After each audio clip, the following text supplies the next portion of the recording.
అంగదుడు రామకథ మొత్తం చెప్పి నువ్వు ఎవరు అని ఆ పక్షిని ప్రశ్నించాడు. అప్పుడు ఆ పక్షి, సంపాతి అనబడే నేను జటాయువు సోదరులము.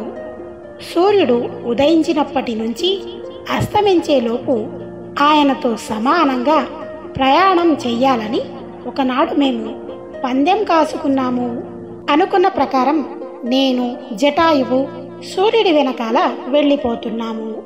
అలా వెళుతుండగా మిట్ట మధ్యాహ్నం వేళ మేము సూర్యుడికి దగ్గరగా వచ్చాము.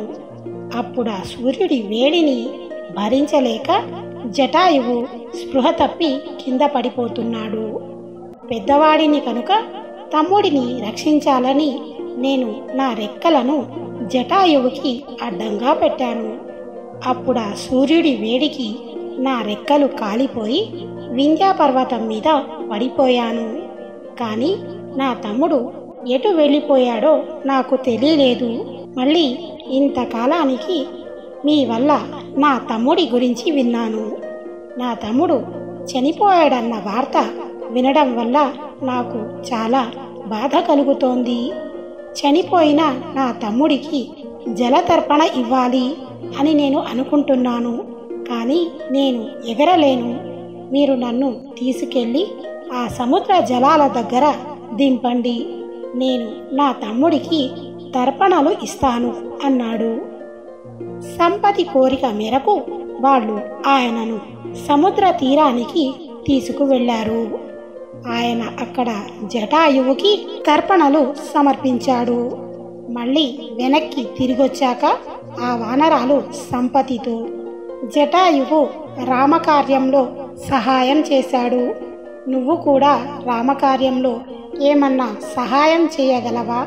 నీకు సీతమ్మ జాడ ఏమన్నా తెలుసా అని అడిగారు. అప్పుడు ఆ సంపాతి, రెక్కలు కాలిపోయి ఇవాళ ఇలా పడి ఉన్నాను. నేను ఏమి చేయగలను? కానీ రామకార్యానికి నేను మాట మాత్రం సహాయం చేస్తాను.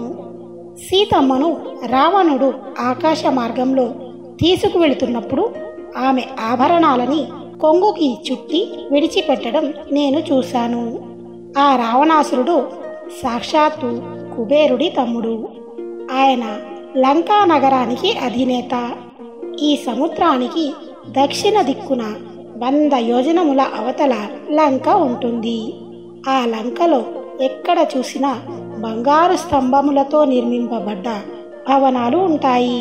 అటువంటి లంకా నగరంలో దీనురాలై పచ్చని పట్టుపుట్టం కట్టుకొని ఏడుస్తూ చుట్టూ రాక్షస స్త్రీలు ఉండగా సీతమ్మ ఉంది.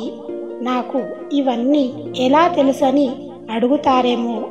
నేను ఇక్కడ నుండే సీతమ్మని చూడగలను. నేను దివ్య దృష్టితో చూడగలను.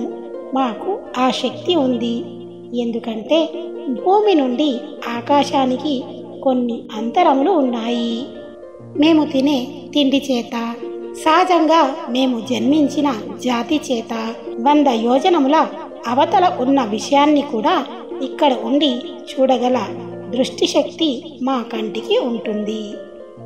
అదిగో దూరంగా లంకా పట్టణంలో అశోకవనంలో సీతమ్మ కూర్చుని ఉండటం నాకు కనిపిస్తుంది. మీలో ఎవరైనా సాహసం చేసి 100 యోజనముల సముద్రాన్ని దాటి వెళ్ళగలిగిన వాడు ఉంటే సీతమ్మ యొక్క దర్శనం చేయవచ్చు. సహజంగా పక్షులకి ఆకలి ఎక్కువ. అందుకని నాకు ఎక్కువ ఆకలిగా ఉండేది. కానీ వెళ్ళి తిందామంటే నాకు రెక్కలు లేవు. నా కొడుకు రోజూ వెళ్ళి ఆహారం తీసుకొచ్చేవాడు. ఒకనాడు ఆహారం తీసుకురావడానికి వెళ్ళిన నా కొడుకు ఎంతసేపటికి వెనక్కి రాలేదు. కడుపు నకనకలాడుతూ నేను ఎదురు చూస్తున్నాను. అప్పుడు ఒట్టి చేతులతో వచ్చిన నా కొడుకు, నాన్నగారు, నా దోషం లేదు. నేను పొద్దున్నే వెళ్ళి సముద్రంలో పర్వతం మీద కూర్చొని సముద్ర జలాలలోకి చూస్తున్నాను. ఏదన్నా పెద్ద ప్రాణి కనపడగానే తీసుకొచ్చి మీకు పెడదాము అనుకున్నాను. కానీ ఇంతలో ఆకాశంలో నల్లటి స్వరూపంతో ఉన్న రాక్షసుడు కనపడ్డాడు. ఒక స్త్రీ అతని చేతులలో తన్నుకుంటుంది. ఆమె హా రామ లక్ష్మణ అని అరుస్తుంది. నేను వాడిని చూసి ఆహారం దొరికింది అనుకున్నాను. కానీ వాడు నా దగ్గరికి వచ్చి నమస్కరించి, మహానుభావ, నాకు దారి విడిచిపెట్టవయ్యా అన్నాడు. అలా బతిమాలుతూ ఉండటంతో నేను ధిక్కరించకుండా వాడిని వదిలిపెట్టేశాను. కానీ వాడు వెళ్ళిపోగానే ఆకాశంలో దేవగణాలు, ఋషిగణాలు నా దగ్గరికి వచ్చి, అదృష్టవంతుడివిరా, బతికిపోయావు. వాడు దుర్మార్గుడు. వాడి పేరు రావణాసురుడు. వాడు చాలా బలవంతుడు. వాడికి విశేషమైన వరాలు ఉన్నాయి అని చెప్పి వెళ్ళారు. ఈ విషయాన్ని నా కొడుకు చెప్పడం వల్ల సీతమ్మ గురించి తెలిసింది. సీతమ్మని రావణాసురుడే అపహరించి లంకకి తీసుకువెళ్ళాడు. నేను వింధ్యా పర్వతం మీద రెక్కలు కాలిపోయి పడినప్పుడు 6 రోజుల పాటు స్పృహ లేకుండా ఉన్నాను. 6 రోజుల తరువాత తెలివొచ్చింది. నా తమ్ముడు ఎక్కడికి వెళ్ళిపోయాడో తెలియలేదు. నాకేమో రెక్కలు కాలిపోయాయి. అందుకని ఆ పర్వతం మీద నుండి కిందికి దూకి మరణిద్దాము అనుకున్నాను. కానీ ఒకసారి నిశాకర మహర్షి పాదములకు నమస్కారం చేసి ఆ తర్వాత ప్రాణాలు విడిచిపెడదాము అనుకున్నాను. ఎందుకంటే నేను నా తమ్ముడు ఇద్దరము కామరూపులము కాబట్టి మనుష్య రూపాన్ని పొంది అక్కడ ఉండే నిశాకర మహర్షి పాదాలకు అప్పుడప్పుడు నమస్కారం చేస్తుండేవాళ్ళము. అందుకని అలా వెళ్ళిన నేను నిశాకర మహర్షి పాదములకు నమస్కారం చేయగా ఆయన నన్ను చూసి, ఏమైంది, ఇంతకాలం తరువాత వచ్చావు? నీ తమ్ముడు ఎక్కడ? నీ రెక్కలు కాలిపోయి ఉన్నాయేంటి అని అడిగారు. అప్పుడు నేను జరిగినదంతా చెప్పాను. అప్పుడు ఆయన, సంపాతి, బెంగ పెట్టుకోకు. భవిష్యత్తులో నీ వల్ల ఒక మహత్కార్యం జరగవలసి ఉంది. నువ్వు కొంతకాలానికి సీతాపహరణాన్ని చూస్తావు. ఆ సీతమ్మని అన్వేషిస్తూ వానరాలు వస్తాయి. వాళ్ళకి నువ్వు మాట సాయం చెయ్యి. నేను నీకు అభయం ఇస్తున్నాను. అలా చేస్తే నీ కాలిపోయిన రెక్కలు మళ్ళీ నీకు వస్తాయి. అందుకోసం గాను నువ్వు ఈ కొండ మీదే వేచి ఉండు అని చెప్పాడు. అంతేకాక సీతమ్మని అపహరించిన తరువాత ఆమెను వశం చేసుకుందామని రావణాసురుడు తన అంతఃపురం చూపిస్తాడు. దివ్యమైన భోజనము పెడతాడు. కానీ ఆ తల్లి కన్నెత్తి కూడా చూడదు, ఒక మెతుకు ముట్టదు.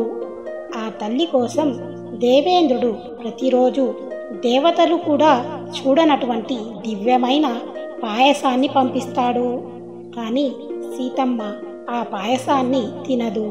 ఆమె పైన ఉన్న పాయసాన్ని తీసి ఈ భూమండలంలో ఎక్కడైనా సరే రామ లక్ష్మణులు బతికుంటే ఈ పాయసం వారికి చెందుకాక, ఒకవేళ రామ లక్ష్మణులు శరీరాలను విడిచిపెట్టి ఉంటే ఊర్ధ్వలోకములలో ఉన్న వాళ్ళకి ఈ పాయసం చెందుకాక అని భూమి మీద ఉన్న పాయసాన్ని పెడుతుంది.